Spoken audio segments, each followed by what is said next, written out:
जवळपास या दोघांचे पत्ते कट झाले, हे भाजपच्या दबावामुळे झाले का मजबुरी? मला असं वाटतं हे होणार, कारण भारतीय जनता पार्टी यांनी जे शिंदे आहेत आणि पवार आहेत यांना ताटाखालचं मांजर असंच ठेवलेलं आहे. यांच्या म्हणण्याला कोणताही से, ज्याला आपण म्हणतो से, कोणताही नाही यांच्या विचाराला, बोलण्याला, वागण्याला. जे भारतीय जनता पार्टी म्हणेल तेच त्यांना करावं लागतं. असं कधी झालं नव्हतं की उमेदवार जागा सुटल्यानंतर उमेदवार दुसऱ्या पक्षाचा उमेदवार ठरवा. असं कधी शिवसेना प्रमुख आणि उद्धवजी हे नेतृत्व करताना कधी भारतीय जनता पार्टीची हिंमत नाही झाली की तुमचा उमेदवार हा असावा. कारण जागा वाटप पक्षाचं होत असतं आणि मग पक्षाने नंतर त्यांचा उमेदवार ठरवला पाहिजे, अशा प्रकारची भूमिका असते. परंतु हे नवीनच होतं आहे. मला ही भारतीय जनता पार्टीची नीती आहे. दादा कॅमेरा फ्रेम. दादा, जो महायुतीचा संभ्रम जो आहे तो कायम आहे, कारण जागा वाटपासंदर्भामध्ये योग्य तो निर्णय घेतला जात नाही आहे. ही नेमकं ठाकरेंची ताकद जास्त होती आहे म्हणून त्यांना विचार करायला वेळ मिळत नाही आहे का, तसं दावेदार देता येत नाही आहे? असं नाही, त्यांच्याकडे त्या कुवतीचे उमेदवारच नाही आहे. आणि कारण ज्या पद्धतीनं महाविकास आघाडीनं, शिवसेनेनं, उद्धवजींनी ज्या पद्धतीनं उमेदवार दिलेले आहे आणि पटापट निर्णय घेतलेले आहे, शिवसेनेची ती पद्धती आहे. जे व्हायचं ते एक गाव दोन तुकडे ही शिवसेनेच्या विचाराची पद्धत आहे. आणि मग याच्यातून निश्चित यश मिळत असतं.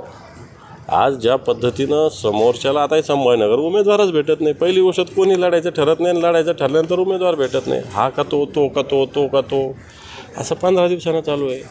आता तिकडं हिंगोलीला तसंच झालं, यवतमाळला तसंच झालं. काय संबंध नसलेले लोक उमेदवार होत आहेत भारतीय जनता पार्टीच्या दबावाखाली, आणि ओपन भारतीय जनता पार्टीचे लोक विरोध करत आहेत.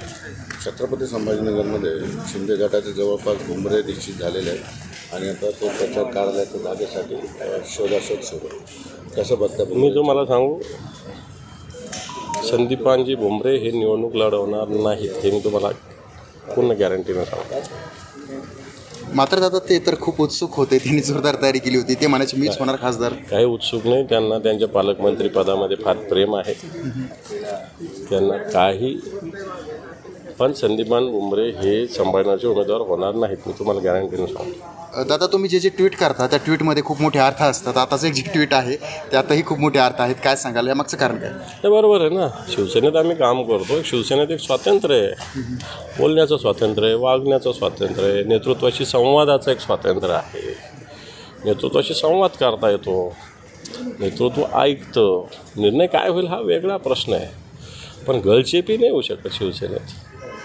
शिवसेनेला लोक म्हणत असेल की वेगळ्या पद्धतीनं काम करेल, पण शिवसेनेसारखं लोकशाही शिवसेने, पण ठीक आहे, लोकशाहीच्या एक मर्यादित संकल्पना शिवसेनेच्या आहे.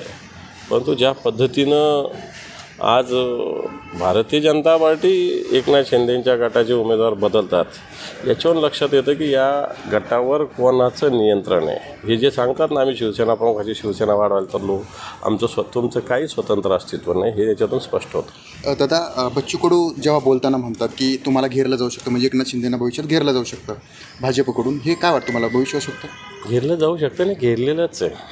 म्हणजे आता किती लोक गेले यांचे, किती लोकांना उमेदवार मिळाली?